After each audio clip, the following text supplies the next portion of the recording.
Hello viewers, welcome to another news broadcast, where we would be giving you latest happenings around the globe. Former CIA Director David Petraeus warns that the US and its allies would destroy Russia's troops in Ukraine and sink its Black Sea fleet if Putin uses nuclear weapons, and radiation could drift into NATO countries. First, take a second of your time and subscribe to our YouTube channel and hit the notification bell for latest updates. Former CIA director has warned that US and NATO allies will destroy Russian troops if Russian President Vladimir Putin uses nuclear weapons in a war with Ukraine. David Petraeus appeared on ABC's This Week on Sunday, where he said Putin's nuclear threats must be taken seriously, and the leader was desperate because the reality of the battlefield he faces is irreversible. Earlier this week, Putin signed a decree illegally annexing parts of Ukraine. But a few days later, Russia was forced to withdraw its troops from the strategically important Lyman, one of 4 Ukrainian regions annexed by Russia. In signing the presidential decree, Putin also condemned the Satanic West and promised to use all the power of the Kremlin to defend Russia's new territories. This statement was widely taken as a nuclear threat. Petraeus said that while Ukraine is not a NATO member, the US-NATO response was appropriate. He told Jonathan Karl that the probability of spreading nuclear weapons in NATO could be interpreted as an attack on NATO members.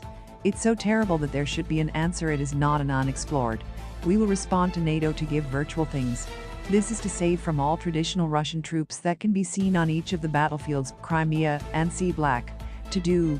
Russia's President Vladimir Putin is facing an irreversible situation among the lands in Ukraine, and generally former CIA leader David Petraeus. Ukraine claimed the full control of the Ryman Oriental Logistics Center on Sunday.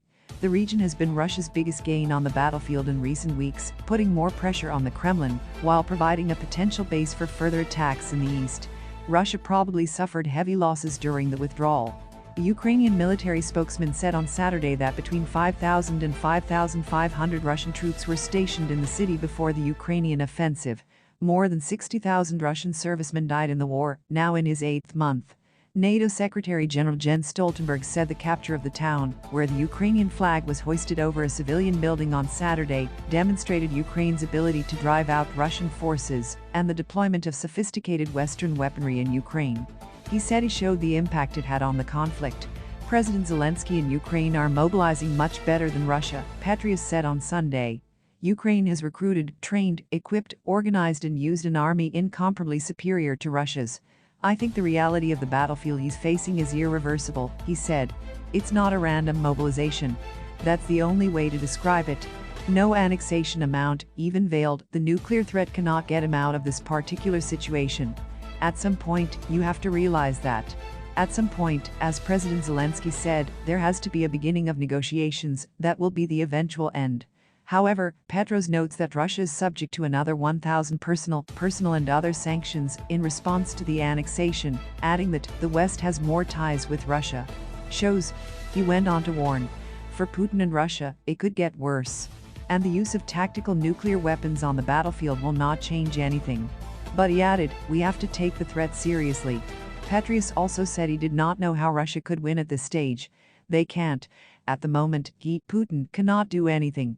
Earlier, Secretary of Defense Lloyd Austin called Putin's nuclear threat the sound of the sword, but accused the dictator of continuing to destroy the world order. Putin cannot be controlled, he said. Just as he made the irresponsible decision to invade Ukraine, he could have made another decision. But now I see nothing to suggest that he made such a decision. A video has surfaced showing Russian troops at gunpoint, forcing Ukrainian civilians to vote to join Moscow's jurisdiction. Like you heard, I said this referendum was fake. Great. And we will never respect their illegal annexation of Ukrainian territory, nor will much of the international community, Austin said Sunday. Austin called Putin's veiled nuclear threat irresponsible. This saber detonation is not what you would expect from a country leader with great potential, said the Pentagon.